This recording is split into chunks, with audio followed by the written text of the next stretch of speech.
illustrious dish 941. It's kind of hard to really give advice, as I don't know the subtle nuances of your life. I don't, you say your sleep and diet are consistent, but maybe there's little things that you could do to even take that diet a little bit better. There's maybe ways that you can make your sleep just a little bit better. I've heard from multiple sources that taping your mouth shut before sleep can encourage deep, much higher quality of sleep. I've heard that taking a hot bath or a hot shower before bed can raise the quality of your sleep. I've heard that eating as far away possible, right, as far from bedtime as possible, what this is going to do is keep your heart rate lower, right? You want your heart rate low before bed, in theory, because the lower your heart rate, the higher quality of sleep. And if you eat close to bedtime, what that's going to do is going to turn on your digestive system. If your digestive system is still working while you're trying to go to sleep, that's going to raise your heart rate, which means it's going to decrease the quality of your sleep. So even slowly starting to dial back the time that you eat. So let's say last night you ate at 7. Maybe you try the last time you eat before, tomorrow maybe try to eat before 6:59 and the day before 6:58. So slowly try and ratchet it back. This guy Bryan Johnson talks about not eating after 2 p.m. That's pretty extreme, but it's just, and this guy he says a perfect sleep score, which means he's getting the deepest sleep that you could actually, he spends more money a year on his body than LeBron James, and you don't have to do that to get great results, but you want to be able to understand the principles behind what he's doing and apply them in your life for a fraction of the cost. And one of those is eating not too late, right? You want to eat earlier, ideally earlier if possible. He also shares his full diet plan on his website. It's called the Blueprint Diet by Bryan Johnson. That's BryanJohnson. So I think that's something that maybe you could test some of his meals and see if that changes anything. Either gives you more energy and just play around with it, right? How do you raise your energy level? Breathing. If no one's ever taught you how to formally breathe, this is something that most people aren't taught. You could take this test very quickly.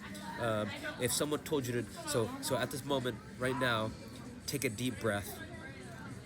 If you took that deep breath and you saw your shoulders raise and your upper back raise, then you might want to check out this video by Dr. Vranich. It's called How to Breathe by Dr. Vranich, Vranich. In a few minutes, she's going to teach you how to belly breathe, which is it's a skill, right? They say breathing is a skill. They say 2 players with the same skill level, the one who knows how to breathe, the one with better endurance is going to win every time, right? Rule of 3, 3 minutes, you'll die. 3 minutes without air, 3 hours in very hot or very cold, and then 3 days or maybe 3 weeks without food or water, give or take. The whole point is that breathing is the most important thing that if you just learn, it's going to help you not only increase your stamina and endurance, it's also going to help you be calm in high-pressure situations on and off the field. So if you could only take away one thing from this video, How to Breathe by Dr. Vranich, Vranich.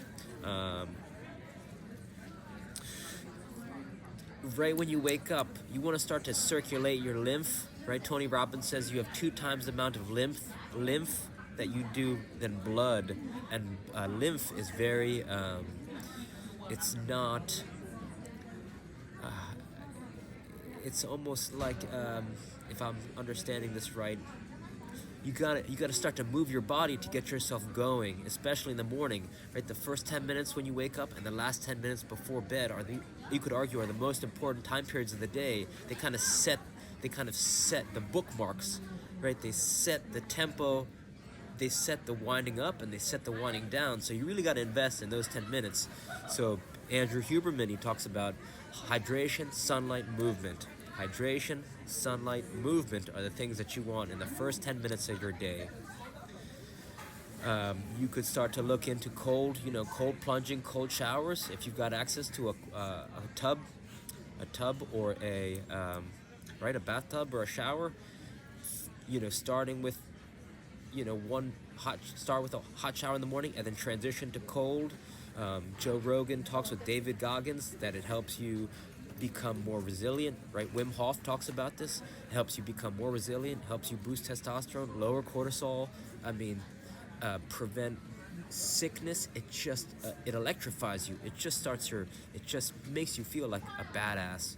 So for all those reasons, if you're not already spending a minute a day cold plunging right when you wake up, and then immediately going into hydration, then sunlight, then movement, in the first 10 minutes, that's something that you could start to get into that is really going to help elevate the trajectory of your training.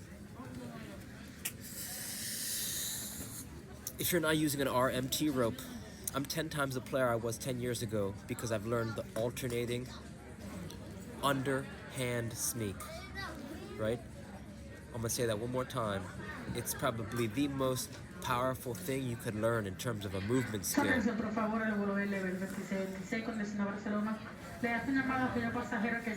at an airport, give me a second. Debe ver aquí en Boston.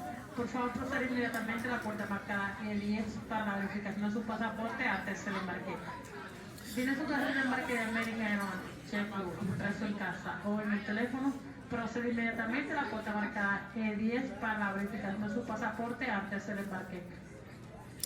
Don't trust me. You gotta test all these things, right? See what resonates with you. Some things might work. Okay, leave them. Some things might work. Use them, bring them with you. So I don't want to overwhelm you with too much information, but see if some of these things work. Reach out with any questions. All right, thank you.